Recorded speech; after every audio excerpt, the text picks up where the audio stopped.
छोटी। हाँ, मैम साहब, नमस्ते। देखिए, हमें ना बहुत भूख लगी है। हमने सुबह से कुछ नहीं खाया। ये मेरी बहन है, ये भी भूखी है। आप हमें बस 2 रोटी दे दीजिए, हम उसमें अपना गुजारा कर लेंगे। और हमारे पास ना पैसे भी नहीं बचे हैं। हम गांव से यहाँ आए थे, सारे पैसे खत्म हो गए। अरे पर तुम लोग हो कौन और यहाँ पर क्या कर रहे हो? पर्ची कहाँ है? मैम साहब, हम इस पते को ढूंढ रहे थे। ये हमारे चाचा का पता है। सुबह से ढूंढने में लग रहे हैं, वो मिल ही नहीं रहे। पता उन्होंने यहीं का बताया था। अच्छा,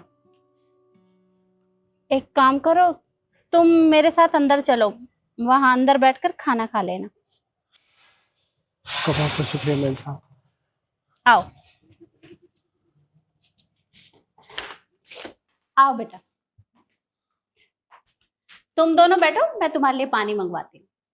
बेटा तुम एक काम करो, 2 गिलास पानी ले आओ।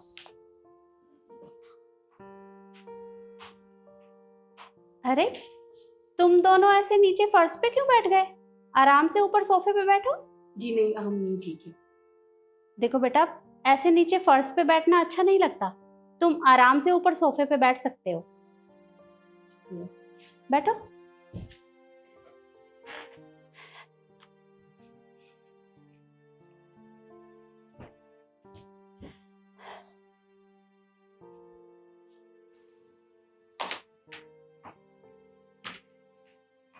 ये लो बेटा, तुम दोनों पहले पानी पी लो। जी।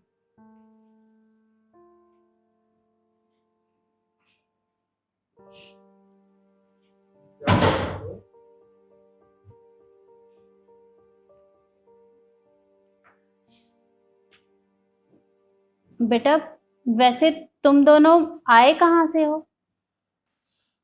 मैम साहब, हम इलाहाबाद से आए हैं। इलाहाबाद से? इलाहाबाद तो यहाँ से बहुत दूर है। हाँ मैम साहब, वो क्या है ना, इलाहाबाद में हमारी बहुत सारी ज़मीन थी। फिर हमारे चाचा जी ने ना वो सारी ज़मीन बेच दी और उसके बाद वो शहर आ गए। उन्होंने हमसे कहा कि जल्दी ही वो हम दोनों को भी बुलाएंगे और वहाँ पे हमारा घर भी बनवाएंगे और मेरी बहन की शादी भी वही करवाएंगे। पर अचानक से न जाने क्या हुआ, ना चाचा जी ने हमें कोई पता दिया और ना ही हमें उनका पता चला। उनके तो फोन आने भी बंद हो गए। फिर उन्होंने हमें ये वाला पता दिया था, तो आप हमें बता दीजिए कि ये पता कहाँ पर है, ताकि हम उनसे जाकर मिल लें। देखो बेटा, तुम दोनों मेरी बात का बुरा मत मानना, पर ये जो पता तुम्हें तुम्हारे चाचा जी ने दिया है, ये यहाँ का नहीं है। हम सब ऐसा कैसे हो सकता है?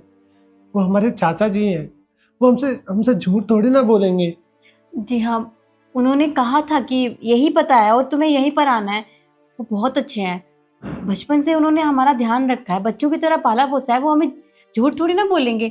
आप एक बार अच्छे से देख लीजिए। आप तो पढ़े लिखे हैं ना, हम पढ़े लिखे नहीं है ना, तो हमारे समझ में नहीं आ रहा। आप एक बार फिर चेक कर लीजिए। बेटा मैंने अच्छे से पढ़ लिया है और मैं यहाँ पिछले 20 सालों से रह रही हूँ, और मैंने इस एड्रेस के बारे में तो आज तक नहीं सुना। अरे ये इस शहर का है ही नहीं, क्योंकि यहाँ का होता तो मुझे पता होता। मैं तुमसे सच बोल रही हूँ। हो सकता है कि तुम्हारे चाचा जी ने तुम्हें जानबूझकर गलत एड्रेस दे दिया हो। फिर ऐसा कैसे हो सकता है? वो हमारे चाचा जी हैं। उन्होंने बचपन से हमारा इतना ध्यान रखा है, हमारी हर बात को माना है। जो जो मांगा वो लाकर भी दिया। बच्चों जितना प्यार किया, फिर वो हमसे झूठ क्यों बोलेंगे और वो गलत पता क्यों देंगे? नहीं, वो ऐसा नहीं कर सकते। भैया बताओ ना इन्हें, वो बहुत अच्छे हैं, वो ऐसा नहीं करेंगे। उन्होंने तो मुझसे कहा था कि मेरी शादी का सारा खर्चा भी वही उठाएंगे, हमें रहने के लिए घर देंगे। हाँ मैम साहब, मम्मी पापा के जाने के बाद हमें हमारे चाचा ने ही पाला है। वो ऐसा कभी नहीं कर सकते। देखो बेटा, मैं तुम दोनों की भावनाओं को बहुत अच्छे से समझती हूँ, पर मैं सच कह रही हूँ। हो सकता है कि तुम्हारे चाचा जी ने जानबूझकर तुमसे झूठ बोला हो, और ये भी तो हो सकता है कि उन्होंने तुम्हारी प्रॉपर्टी या जमीन जायदाद के लालच में तुम्हारा अब तक पालन पोषण किया हो। ये भी तो हो सकता है ना, क्योंकि आजकल तो भाई भाई का सगा नहीं है। अरे बच्चे माँ बाप की प्रॉपर्टी अपने नाम करवा के माँ बाप को घर से निकाल देते हैं। ये तो फिर भी तुम्हारे चाचा जी हैं। हो सकता है कि उन्होंने भी लालच के चक्कर में ये सब किया हो। लेकिन हमने तो सब कुछ दे दिया, कुछ भी नहीं बचा है। गांव में घर तक नहीं है, हम कहाँ रहेंगे, कहाँ जाएंगे, क्या खाएंगे? भैया अब क्या करेंगे? कोई बात नहीं छोटी, हम भीख मांग लेंगे, और कर भी क्या सकते हैं। नहीं भैया, मैं भीख नहीं मांगना चाहती, मुझे नहीं रहना बाहर सड़कों पर। आप कुछ कीजिए। अरे तो और कहाँ रहेंगे हम? गांव में हमारे पास कुछ है सिवाय इस झोंपड़ी के?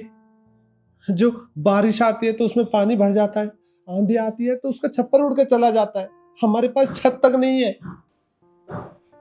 बेटा, क्या मैं तुम्हारी मदद करूं? देखो, तुम ये मत समझना कि मुझे तुम दोनों से कोई लालच है।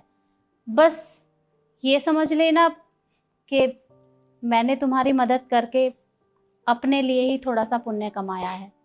तुम अगर चाहो तो मैं तुम्हें कोई अच्छा सा काम दिलवा सकती हूँ। और रही तुम्हारे रहने की बात, तो जब तक तुम्हारा अच्छे से कहीं सेटलमेंट नहीं हो जाता तब तक तुम हमारे घर में रह सकते हो। पर मेम साहब, हमारे खुद के सगे चाचा ने हमारा साथ छोड़ दिया, वो भरोसे के काबिल नहीं रहे, तो हम आप पर बोझ नहीं बनना चाहते, और हम आपके साथ नहीं रह सकते। आपने हमारे लिए इतना सब कुछ कर दिया, यही बहुत है। और वैसे भी छोटी बहन की शादी भी करनी है, कुछ ना कुछ हम देख ही लेंगे, आपको परेशानी उठाने की जरूरत नहीं है। देखो बेटा, इसमें परेशानी की कोई बात नहीं है। अब तुम खुद ही सोचो, तुम्हारी बहन बड़ी हो चुकी है, कल को तुम्हें इसकी शादी भी करनी है, और जब रहने का ही ठिकाना नहीं है तो शादी कहाँ से करोगे? शादी में बहुत खर्चा होता है। और अगर तुम्हारी इस शहर में अच्छी सी नौकरी लग जाएगी तो सब कुछ ठीक हो जाएगा। तुम्हारा रहने खाने पीने का इंतजाम भी हो जाएगा और तुम अपनी बहन की शादी भी कर पाओगे। तो इतना मत सोचो, तुम मेरे घर में आराम से रह सकते हो, तुम दोनों को यहाँ कोई दिक्कत नहीं होगी। हाँ भैया, ये ठीक तो बोल रहे हैं, और अगर मुझसे भी हो सकेगा तो मैं भी कोई काम कर लूँगी आपके घर में।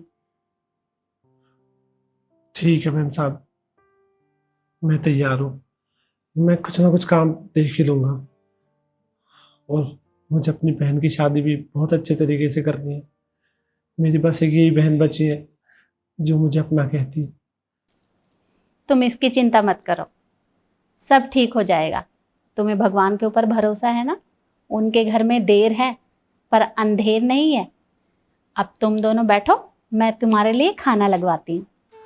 जी बहू, तुम इनके लिए खाना लगा दो।